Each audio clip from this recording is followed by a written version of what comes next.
So my sense from that event is that while there is a political difficulties towards that global agreement, there is a clear consensus among local actors that we can't really waste time. We really need to move on, and there is a room for them to come together to get on or embark on a lot of interesting initiatives. And that's exactly the way I think this global environment needs to be managed, that we can't really wait for the central government to come and save us. We just need to take actions among, ourselves, and everybody, local government and the cities and the municipalities and the business, and regardless of the big or small, the communities and the research institute, NGOs should play a role to find the solutions to these global environmental issues and take actions towards that. And I'm quite hopeful that those kind of coalition at local level can really shake that the central government going forward. As Mr. Hamanaka mentioned that at the opening, that we need, and we would like to actually, we would like to send signal from Asia.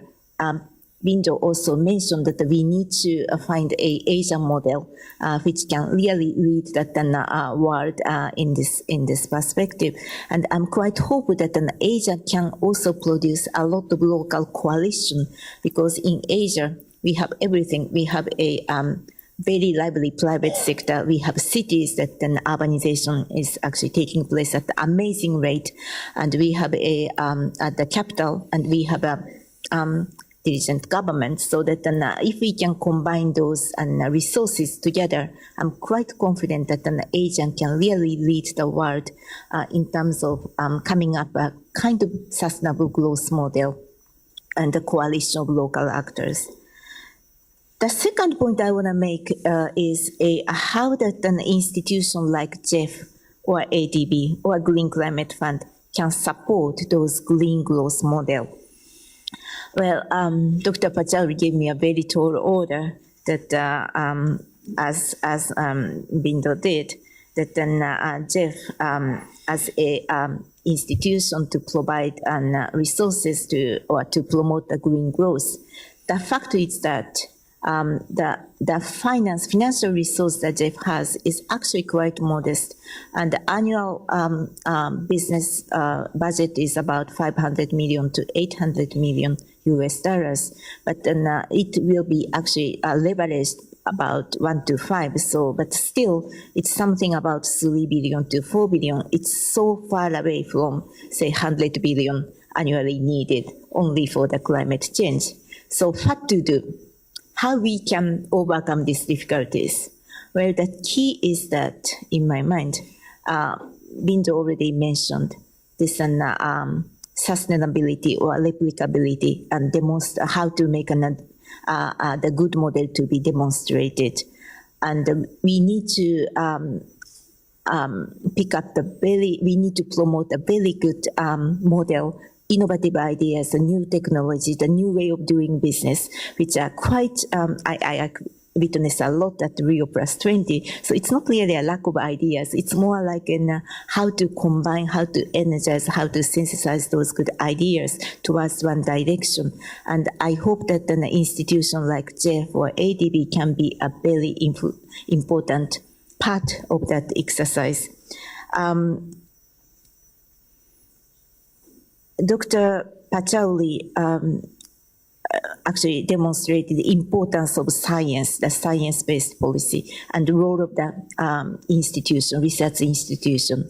That's something actually we also need a lot, because in order for us to utilize this very limited public resources, to put the money into the right place is very, very important.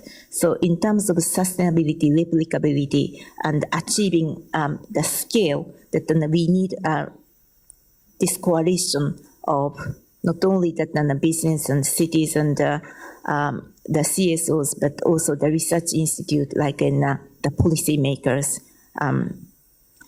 Then another point about finance. As Bindo mentioned several times, there are a lot of funds already kind of existent. But the problem is those funds do not add up more than it's just the summation of its part. We need a coherent framework, and we need to find a way to how to best utilize those limited public funds, hopefully the grant fund, to catalyze the private sector into the in a way which is achieve the scale. It is actually quite a difficult task. It really needs a lot of professional knowledge and also dialogue with private sector, how to identify the risk gap, the technology gap, how to smooth out this upfront cost and revenue which only come later, how to mitigate that policy risks. So a lot of design are required and a lot of dialogue are required. And one of the reasons the Green Climate Fund is still struggling is partly because of this suspicion of a part of this and a participant, but then partly because of technical difficulties and how to design this fund.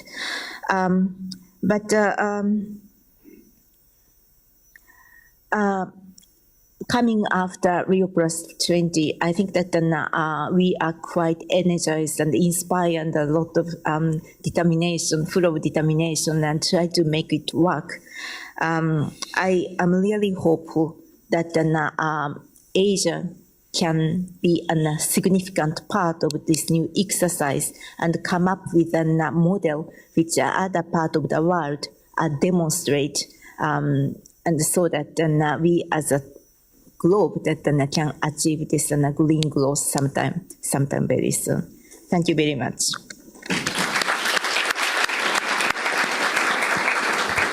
Dr. Ishii, thank you very much. Evaluation on Rio Plus 20 was one of the points that you had mentioned, and very clearly you identified the two differing impressions that you obtained. I got the same impression as well, that government-to-government negotiations do not necessarily entail process and that deliverables do not come out that readily. But then on the other hand, if we go outside the intergovernmental negotiations, the air conditioning may be functioning, but active discussion is ongoing and many agreements are reached. With many international organizations getting together, $175 billion will be mobilized for transport system, as mentioned by Vice President Rouhani, and that agreement has been reached between international organizations, and the value of natural capital must be embedded into economic activities, as mentioned by Dr. Ishii, and many entities and organizations have reached an agreement on that front, which I believe can be rightly evaluated as a great outcome.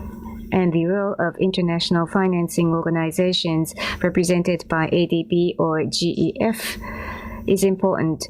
Of course, we should not say that the amount of funds available is enough. However, but they are making initiatives and they are promoting or mobilizing funds which could be disseminated and leveraged to various parts of the world, and they do play an important role as such. And also the solidarity in the financing world amongst various financial institutions is another important area. Thank you very much for pointing those out. Dr. Pachauri, Dr. Rouhani, and Dr. Ishii, thank you very much for the presentations. We now would like to invite a few comments or questions from the floor to these three speakers and discussant.